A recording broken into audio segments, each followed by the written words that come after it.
ছাত্ৰ-ছাত্ৰীসকল তোমালোকক ইউটিউব চেনেললৈ স্বাগতম জনাইছোঁ।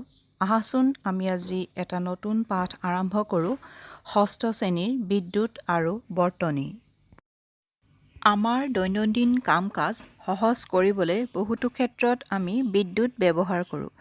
উদাহৰণস্বৰূপে পাম্পেৰে নাদৰ পৰা বা মাটিৰ পৰা ঘৰৰ ছাদৰ ওপৰত থকা পানীৰ টেংকিলৈ পানী তুলিবলৈ বিদ্যুৎ ব্যৱহাৰ কৰোঁ।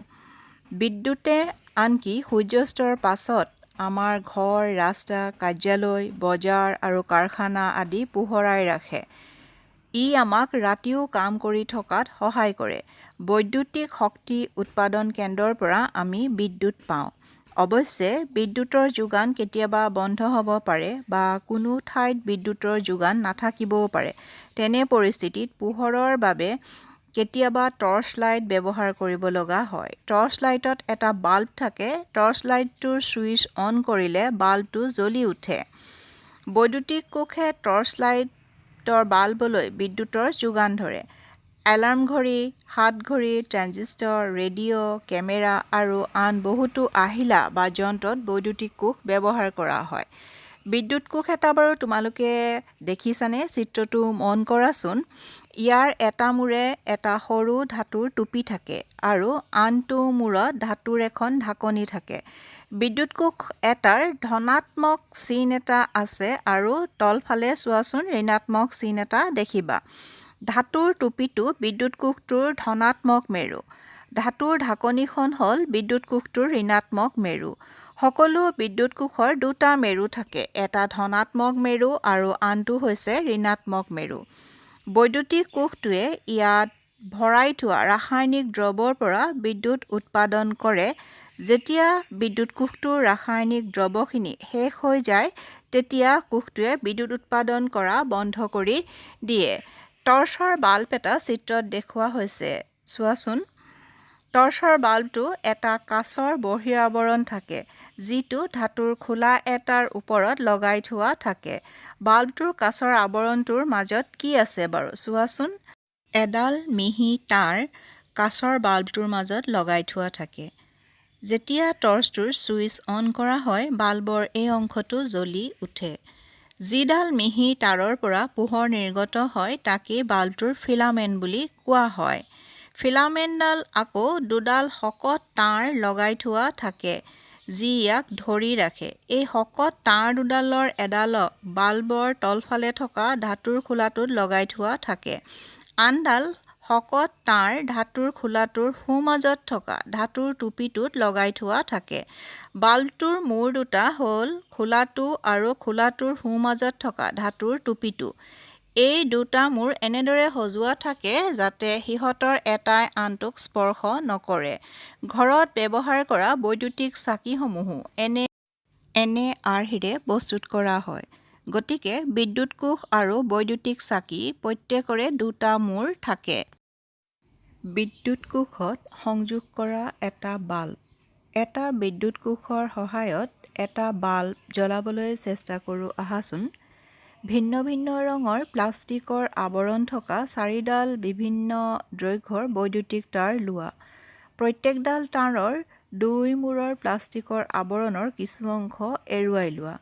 এনে কৰিলে তাঁৰকেইডালৰ দুই মূৰৰ ধাতুৰ তাঁৰবোৰ ওলাই পৰিব। এতিয়া চিত্ৰত দেখুওৱাৰ ধৰণে তাঁৰ দুডাল ওলাই থকা মূৰটো বিদ্যুৎ কোষটোৰ আৰু দুডাল তাঁৰ বাল্বটোত সংযোগ কৰা। চেলোটেপৰ দ্বাৰা তাঁৰ দুডাল তোমালোকে বাল্বত লগাই ল'ব পাৰা বা বিদ্যুৎ কোষটোত তাঁৰ সংযোজিত কৰিবলৈ ৰবৰ বেণ্ড বা চেলোটেপ দুয়োটাই ব্যৱহাৰ কৰিব পাৰা। এতিয়া চিত্ৰখনত বিভিন্ন ধৰণৰ 6টা বাল্বৰ সংযোজিত দেখুওৱা হৈছে। প্ৰত্যেকটো সজ্জাতে বাল্বটো জ্বলে নে নজ্বলে মন কৰাচোন।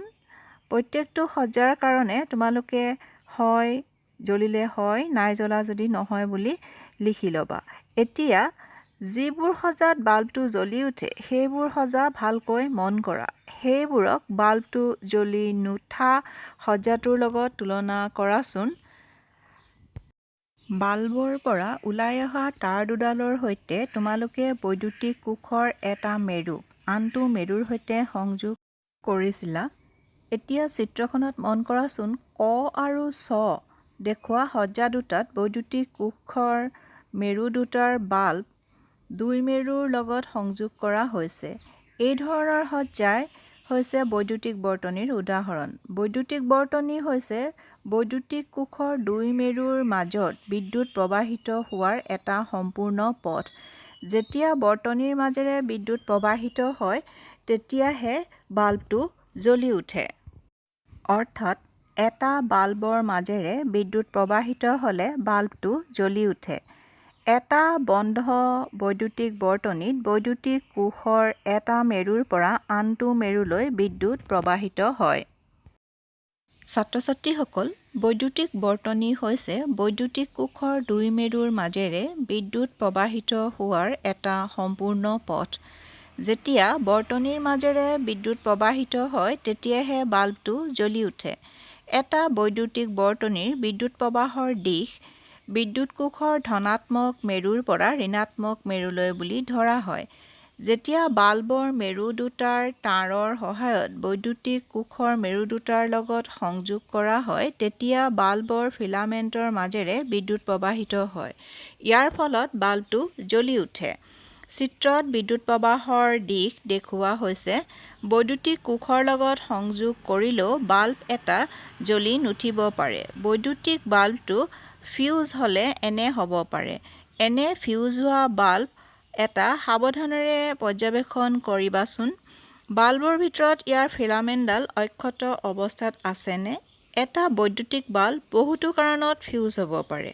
ফিলামেণ্টডাল ছিঙি যোৱাত বাল্বটো এটা ফিউজ হোৱাৰ কাৰণ হ'ব পাৰে। বৈদ্যুতিক বাল্বটোৰ ফিলামেণ্টডাল ছিঙি যোৱা মানেই বিদ্যুৎ কোষটোৰ মূৰ দুটাৰ মাজত বিদ্যুৎ প্ৰবাহ বন্ধ হৈ যোৱা। যিহেতু ফিউজ ফিলামেণ্টৰ মাজেৰে বিদ্যুৎ প্ৰবাহ নহয়, গতিকে ফিউজ হোৱা বাল্বটো জ্বলি নুঠে। অৰ্থাৎ ফিলামেণ্টডাল ছিঙিলে বাল্বটো ফিউজ হয় আৰু আমি বাল্বটো জ্বলা অৱস্থাত নাপাওঁ বা বাল্বটো নজ্বলে। বৈদ্যুতিক ছুইচ। ছুইচ এবিধ সৰল আহিলা যাক বৈদ্যুতিক বৰ্তনী এটা সম্পূৰ্ণ কৰিবলৈ বা বিচ্ছিন্ন কৰিবলৈ ব্যৱহাৰ কৰা হয়। দুটা ড্ৰয়িং পিন, এটা ছেফটি পিন বা পেপাৰ ক্লিপ, দুডাল তাঁৰ আৰু এডোখৰ থাৰ্মোকল বা কাঠৰ বৰ্ড ব্যৱহাৰ কৰি ঘৰতে এটা ছুইচ বনাই ল'ব পাৰা। চিত্ৰত দেখুওৱাৰ দৰে ছুইচটোৰ লগত বৈদ্যুতিক কোষ আৰু এটা বাল্ব সংযোগ কৰি বৈদ্যুতিক বৰ্তনী এটা সাজি লোৱা। ছেফটি পিনৰ মুক্ত মূৰটো এনেদৰে ঘূৰোৱা যাতে ই আনটোৰ ড্ৰয়িং পিন স্পৰ্শ কৰে। এতিয়া ছেফটি পিনটো ড্ৰয়িং পিনটোৰ পৰা আঁতৰাই আনা। বাল্বটো এতিয়াও জ্বলি আছেনে বাৰু? ছেফটি পিনটো যেতিয়া ড্ৰয়িং পিনটো স্পৰ্শ কৰি থাকে তেতিয়া ই পিন দুটাৰ মাজত খালী ঠাই নোহোৱা কৰে। তেনে অৱস্থাত ছুইচটো অন হোৱা বুলি কোৱা হয়। যিহেতু ছেফটি পিনটো যি পদাৰ্থৰে বনোৱা হয় সেই পদাৰ্থই বিদ্যুৎ প্ৰবাহিত হ'বলৈ দিয়ে। সেয়েহে বৰ্তনীটো সম্পূৰ্ণ হ'ব আৰু বাল্বটো জ্বলি উঠিব। আনহাতে যেতিয়া দুয়োটা ড্ৰয়িং পিন ছেফটি পিনটোৱে চুই নাথাকে তেনে অৱস্থাত বাল্বটো জ্বলি নুঠে। যিহেতু দুয়োটা ড্ৰয়িং পিনৰ মাজত এটা খালী ঠাই আছিল গতিকে বৰ্তনীটো সম্পূৰ্ণ হৈ উঠা নাছিল বা সম্পূৰ্ণ নহয়, তেতিয়া ছুইচটো অফ হৈ থকা বুলি কোৱা হয়। গতিকে বাল্বটো নজ্বলিব। কোনো বৰ্তনী বিচ্ছিন্ন বা সম্পূৰ্ণ কৰিবলৈ ছুইচ হ'ল এটা সৰল ব্যৱস্থা। ঘৰত বৈদ্যুতিক বাল্ব জ্বলাবলৈ আৰু আন বৈদ্যুতিক আহিলাত ব্যৱহাৰ হোৱা ছুইচসমূহে এই একে নীতিৰেই কাম কৰে। কিন্তু সিহঁতৰ নক্সা কিছু জটিল হয়। চিত্ৰত টৰ্চৰ ছুইচৰ ভিতৰভাগ, বৰ্তনী এটা সম্পূৰ্ণ আৰু বাল্বটো কেনেদৰে জ্বলি উঠে সেই ক্ষেত্ৰটো বা বৰ্তনীটো দেখুওৱা হৈছে। বিদ্যুতৰ পৰিবাহী আৰু অপৰিবাহী। আমি সকলোবোৰ ক্ৰিয়াকলাপতে বৰ্তনী এটা বনাবলৈ ধাতুৰ তাঁৰ ব্যৱহাৰ কৰিছোঁ, নহয়নে? ধৰি লোৱা যে বৰ্তনী এটা বনাবলৈ যদি আমি ধাতুৰ তাঁৰৰ সলনি কপাহী সূতা ব্যৱহাৰ কৰোঁ, এনে এটা বৰ্তনী বৈদ্যুতিক বাল্ব এটা জ্বলিব পাৰিবনে বাৰু? কিছুমান বস্তু সংগ্ৰহ কৰাচোন। মুদ্ৰা, ঠিলা, ৰবৰ, কাঁচ, চাবি, পিন, প্লাষ্টিকৰ স্কেল, কাঠৰ টুকুৰা, পেন্সিল আদি। চিত্ৰত দেখুওৱা ধৰণে এটা পৰিবাহিতাৰ টেষ্টাৰত এইসমূহ লগাই আমি চাওঁ যে লাইটটো জ্বলিবনে নজ্বলে। এখন তালিকা দেখুওৱা হৈছে পৰিবাহী আৰু অপৰিবাহী পদাৰ্থসমূহে ছুইচৰ স্থানত ব্যৱহাৰ কৰা হ'ব। যেনে চাবিটো যদি ব্যৱহাৰ কৰোঁ, চাবি হৈছে ধাতু আৰু তেতিয়া লাইটটো জ্বলি উঠিব। পেঞ্চিলৰ দাগ বা মচা ৰবৰ, আমি বহি মোচা ৰবৰ যদি ব্যৱহাৰ কৰোঁ, সেইবোৰ ৰবৰেৰে তৈয়াৰী আৰু তেতিয়া যদি টেষ্টাৰৰ চাবিৰ ঠাইত এই ৰবৰ লগোৱা হয়, বাল্বটো জ্বলি নুঠিব। স্কেল এপাত যদি প্লাষ্টিকৰ হয় তেন্তে তাত ব্যৱহাৰ কৰিলে বাল্বটো নজ্বলে। তেনেদৰে দিয়াচলাই কাঠি কাঠেৰে তৈয়াৰী, কাঁচৰ খাৰু কাঁচেৰে তৈয়াৰী আৰু এই দুয়োটাই যদি চাবিৰ ঠাইত লগাওঁ তেতিয়াহ'লে বাল্বটো জ্বলি নুঠিব। যদি লুৰ গজালটো আমি লগাই দিওঁ, লুৰ গজাল ধাতুৰে তৈয়াৰী আৰু লুৰ গজালটো যদি আমি পৰিবাহী টেষ্টাৰত লগাওঁ তেতিয়াহ'লে বাল্বটো জ্বলি উঠিব। অৰ্থাৎ আমি ইয়াৰ পৰাই এইটো কথাই ধাৰণা কৰিব পাৰিলোঁ যে যিবোৰ পদাৰ্থই সিহঁতৰ মাজেৰে বিদ্যুৎ প্ৰবাহিত হ'বলৈ দিয়ে তেনেবোৰ পদাৰ্থকে পৰিবাহী পদাৰ্থ বুলি কোৱা হয়, যেনে লো, তাম, এলুমিনিয়াম আদি। আনহাতে যিসমূহ পদাৰ্থৰ মাজেৰে বিদ্যুৎ প্ৰবাহিত হ'বলৈ নিদিয়ে তেনেধৰণৰ পদাৰ্থকে অপৰিবাহী পদাৰ্থ বুলি কোৱা হয়, যেনে প্লাষ্টিক, ৰবৰ, কাঠ আদি। পৰিবাহী আৰু অপৰিবাহী এই দুয়োবিধ পদাৰ্থই আমাৰ কাৰণে সমানেই দৰকাৰী। ছুইচ, বৈদ্যুতিক প্লাগ আৰু চকেট ইত্যাদিবোৰ পৰিবাহী পদাৰ্থৰ দ্বাৰা প্ৰস্তুত কৰা হয়। আনহাতে বৈদ্যুতিক তাঁৰ, প্লাগৰ ওপৰ অংশ, ছুইচ আৰু অন্য বৈদ্যুতিক আহিলাসমূহ যিবোৰ মানুহে কেতিয়াও স্পৰ্শ কৰিব পাৰে, সেইবোৰৰ আৱৰণ দিবলৈ ৰবৰ আৰু প্লাষ্টিক ব্যৱহাৰ কৰা হয়।